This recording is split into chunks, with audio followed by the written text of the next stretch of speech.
Welcome बच्चों, physics के इस क्वेश्चन को देखिए। इसमें दिया हुआ है कि एक लैडर जो है वो रेस्ट कर रहा है इस तरह से, ठीक है। और ये वॉल जो है वो फ्रिक्शन लेस है, तो ऑटोमेटिकली यहाँ पे फ्रिक्शन होना पड़ेगा। और ये लेंथ दोनों दिया हुआ है 5 और 3। और नेट फोर्स जो फ्लोर लगा रहा है वो एफ है, और वॉल जो फोर्स लगा रहा है वो एफ है। तो इस दोनों का रेशियो निकालिए क्या होगा। तो देखिए बच्चों, ये क्या है, लैडर यहाँ पे इक्विलिब्रियम पे है, तो नेट टॉर्क और नेट फोर्स दोनों जीरो होगा। दोनों को बैलेंस करके हम लोग ये फोर्स निकाल लेंगे और फिर रेशियो पे निकल जाएगा। तो देखिए फोर्सेस क्या क्या लग रहे हैं। एक तो इसका वेट लगेगा mg, और वर्टिकल में एक फोर्स यहाँ से लगेगा नॉर्मल रिएक्शन। तो ये दोनों आपस में इक्वल होगा। Normal reaction will be equals to mg।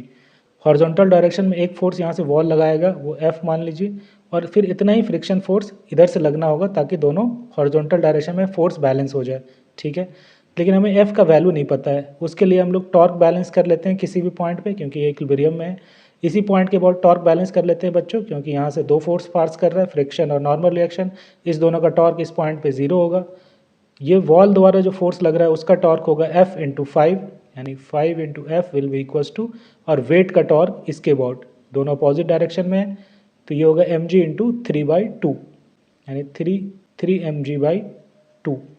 तो यहाँ से F आ गया आपका 3 mg/10, ठीक है। और यही फोर्स होगा वॉल द्वारा जो लगाया जा रहा है। और नेट फोर्स बाय फ्लोर क्या हो जाएगा, नॉर्मल रिएक्शन और फ्रिक्शन फोर्स का रिजल्टेंट, ठीक है। This square plus friction force का स्क्वायर। तो दोनों का रेशियो क्या हो जाएगा बच्चों, F wall by F floor क्या हो जाएगा। एफ वॉल तो सिंपली यही है 3 mg/10,